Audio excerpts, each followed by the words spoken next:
Hello everyone, welcome to कैम्बायो classes. Last time हमने केनी-ज़ेरो रिएक्शन के बारे में पढ़ा था, तो आज हम पढ़ेंगे मेरविन-पोंडरो-वर्ली रिडक्शन के बारे में। ठीक है, दोनों ही रिएक्शंस जो हमने लास्ट टाइम पढ़ी थी केनी-ज़ेरो और जो अब पढ़ने जा रहे हैं मेरविन-पोंडरो-वर्ली रिडक्शन, दोनों ही रिएक्शंस हाइड्राइड की ट्रांसफर से लिंक्ड हैं।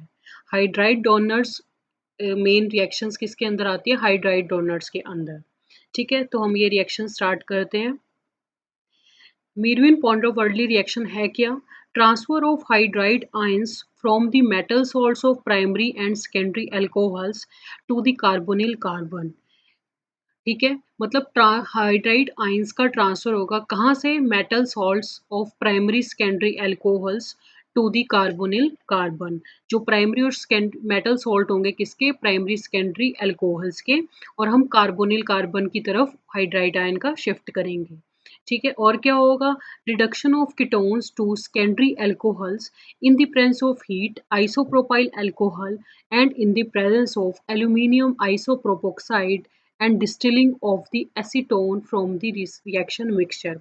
हम कीटोन्स की रिएक्शन करवाएंगे किसके साथ? Secondary alcohols. हम कीटोन की रिएक्शन करवाएंगे आइसोप्रोपाइल अल्कोहल के साथ in the presence of aluminium isopropoxide, और हमें एसीटोन मिलेगा और साथ में सेकेंडरी अल्कोहल मिलेगा। तो ये है डेफिनेशन। डेफिनेशन बाद में अच्छे से समझ आएगी। ये देखिए एग्जांपल से आप रिएक्शन को समझिए। देखिए, सबसे पहले हमने यहाँ पे लिया कार्बोनिल कंपाउंड, एक कीटोन लिया। ये इसको मैंने एक सर्कल भी कर रखा है, और साथ में मैंने क्या लिया? Isopropyl alcohol. ये है आइसोप्रोपाइल अल्कोहल, और हमने क्या किया? एल्यूमिनियम आइसोप्रोपोक्साइड की प्रेजेंस में रिएक्शन की।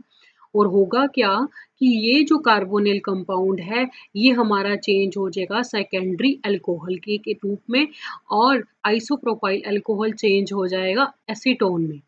ठीक है, और ये रिएक्शन होती कैसे है? इसका मैकेनिज्म हम अभी देखते हैं। मैकेनिज्म फर्स्ट ऑफ ऑल यहाँ पर देखिए, यहाँ पे कर्सर शो हो रहा है, ये है हमारा कार्बोनिल कंपाउंड, और ये है हमारा स्ट्रक्चर किसका? एल्यूमिनियम आइसोप्रोपोक्साइड का। जैसे ही एल्यूमिनियम आइसोप्रोपोक्साइड और कीटोन या एल्डिहाइड या कार्बोनिल रिएक्ट करते हैं तो क्या होता है? ठीक है, कि ये जो H है, ठीक है, ये H जो है, ये H इस कार्बन के ऊपर अटैक करता है।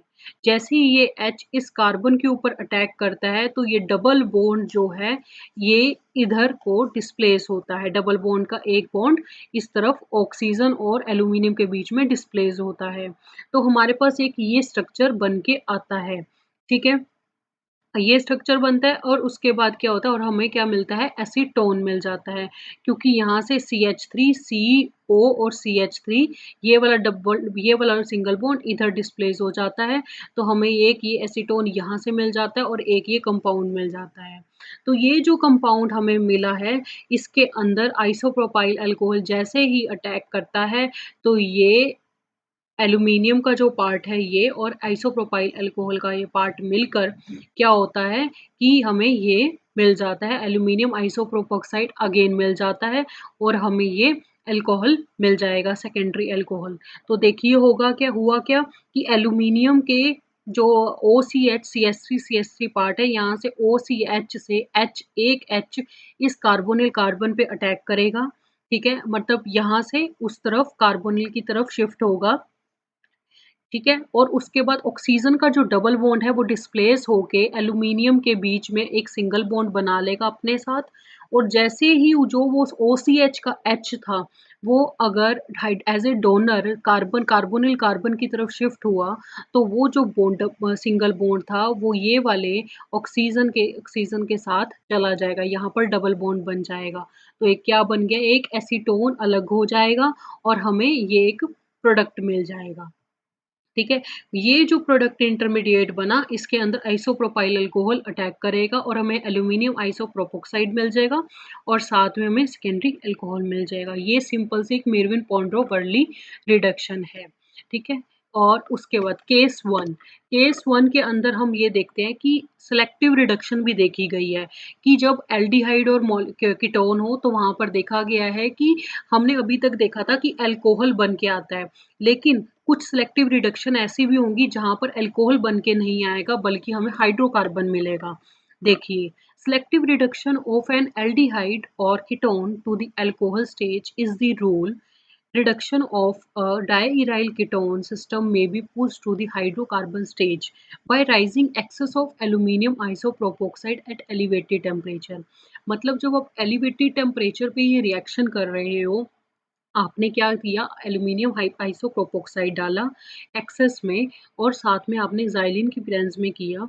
तो जब आप ये रिएक्शन कर रहे हो एलिवेटेड टेम्परेचर पे तो क्या होगा, डायअराइल जो कीटोन है ये क्या करेगा, आपको एक हाइड्रोकार्बन देगा। कैसे देगा? देखिए कि 99 डाइमिथाइल 10 एंथ्रोन जो कि डायअराइल कीटोन है, ये जैसे ही रिएक्ट किया एल्यूमीनियम आइसोप्रोपोक्साइड के साथ ज़ाइलिन की प्रेज़ेंस में, तो हमें क्या मिला, इस जो ओ है, ये जो कार्बोनिल का ओ है, जैसे हमने पिछले लास्ट मैकेनिज़्म में देखा कि वो ऑक्सीजन का जो बॉन्ड है, ठीक है? वो डिस्प्लेस करके एल्यूमीनियम के साथ बना लेता है और जो सीओएच है एल्यूमीनियम के साथ लगा हुआ, उसका एक एच कहाँ चला जाता है, कार्बोनिल कार्बन के ऊपर अटैक कर देता है या उसकी तरफ शिफ्ट हो जाता है, वहाँ पर डिस्प्लेस हो जाता है और जो उसका सिंगल बॉन्ड, जिस बॉन्ड से CHO में CH अटैच होता है, वो सिंगल बॉन्ड का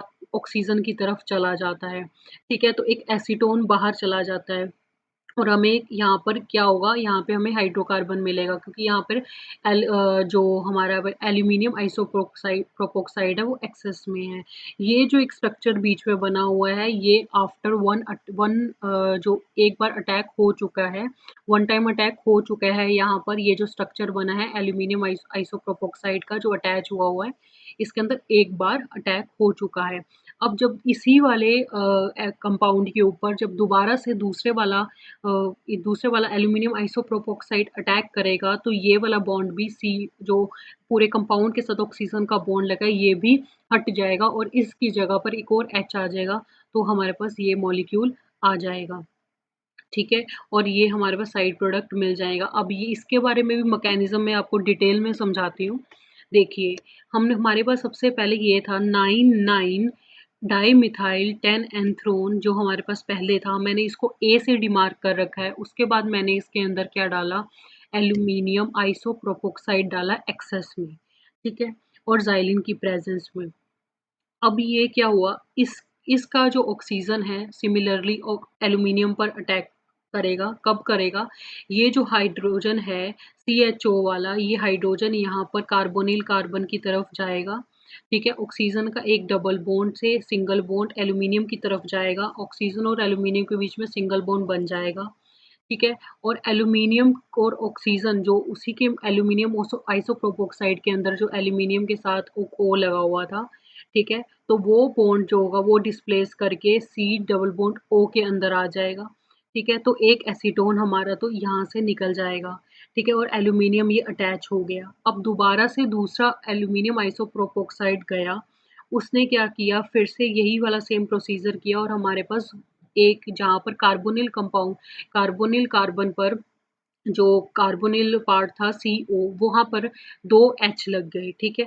तो अब ये हमारे पास एक हाइड्रोकार्बन बन गया और हमारे पास ये आ गया, ठीक है?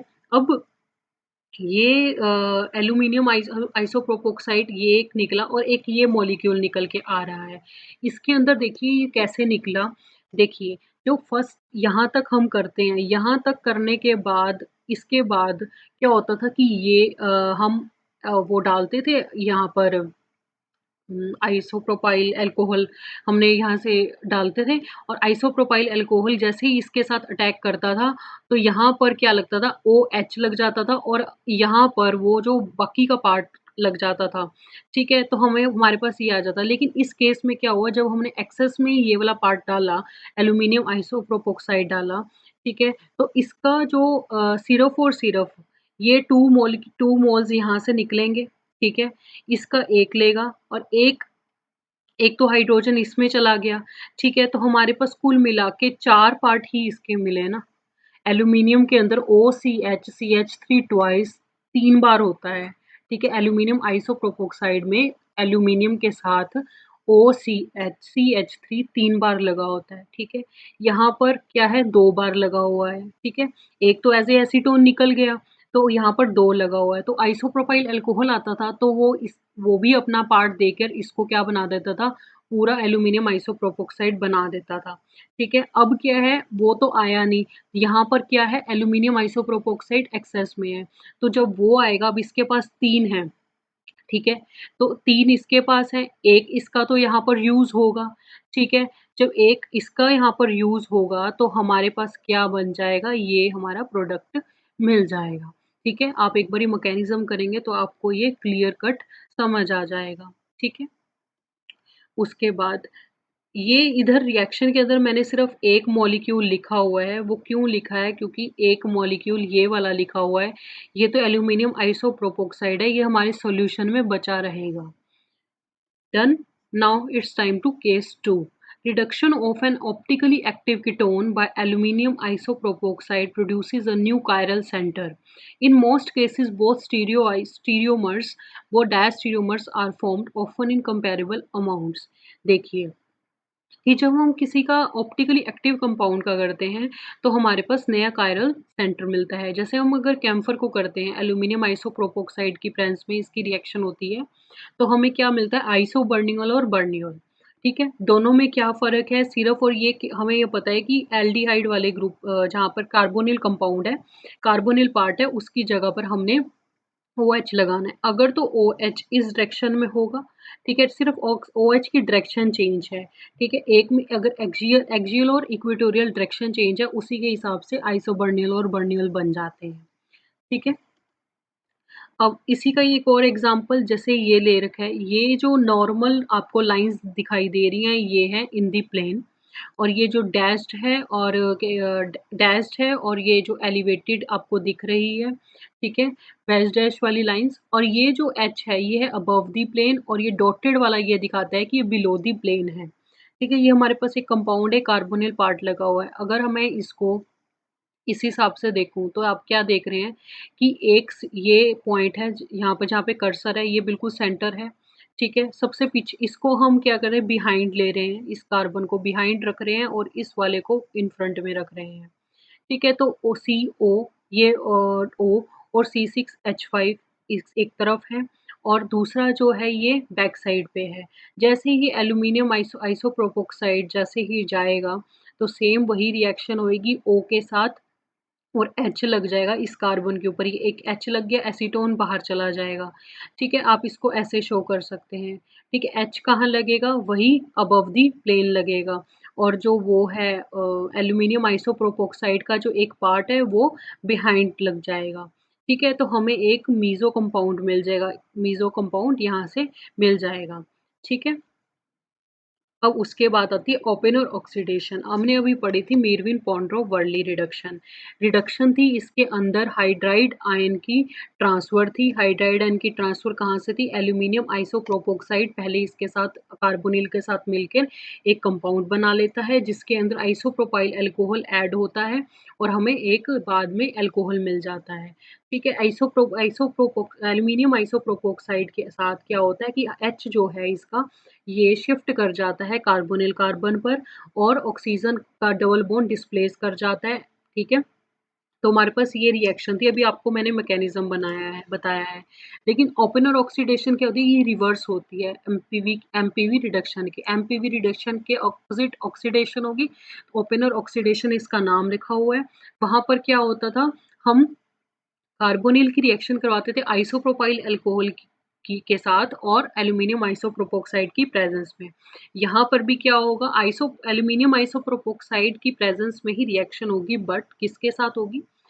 एसीटोन वहाँ पे मिलता था, यहाँ पर एसीटोन की सेकेंडरी अल्कोहल के साथ रिएक्शन होगी इन प्रेजेंस ऑफ एल्यूमीनियम आइसोप्रोपोक्साइड और हमें क्या मिल जाएगा, एक कीटोन मिलेगा, कार्बोनिल मिलेगा और साथ में आइसोप्रोपाइल अल्कोहल। सिमिलरली वही रिएक्शन हो रही है, लेकिन उसकी ऑपोजिट रिएक्शन हो रही है। वहाँ पे एमपीवी रिडक्शन थी, यहाँ ओपेनर ऑक्सीडेशन है। किसी भी नाम से ये क्वेश्चन आ सकता है, ये रिएक्शन आ सकती है एग्जाम में। बहुत ही सिंपल सी रिएक्शन है, ये कार्बोनिल्स के अंदर देखी गई है। एमपीवी रिएक्शन, उसके एमपीवी रिडक्शन और ओपेनर ऑक्सीडेशन कार्बोनिल्स के अंदर देखी जाती है, एल्डिहाइड्स और कीटोन्स के अंदर, और हाइड्राइड डोनर्स की रिएक्शंस हैं ये, ठीक है। और प्लीज़ अगर आपको ये रिएक्शन अच्छी लगी और आप और भी ये रिएक्शंस के बारे में समझना चाहते हैं, तो प्लीज़ हमें कमेंट बॉक्स के अंदर, नीचे कमेंट बॉक्स है तो वहाँ पर आप कमेंट कर सकते हैं। कोई भी डाउट हो वहाँ पर लिख सकते हैं। और अगर आपको ये अच्छी लगी वीडियो तो प्लीज़ लाइक करना मत भूलिएगा, और like our channel, subscribe and please share with your friends. Thank you and have a nice day, and please be safe in this quarantine period.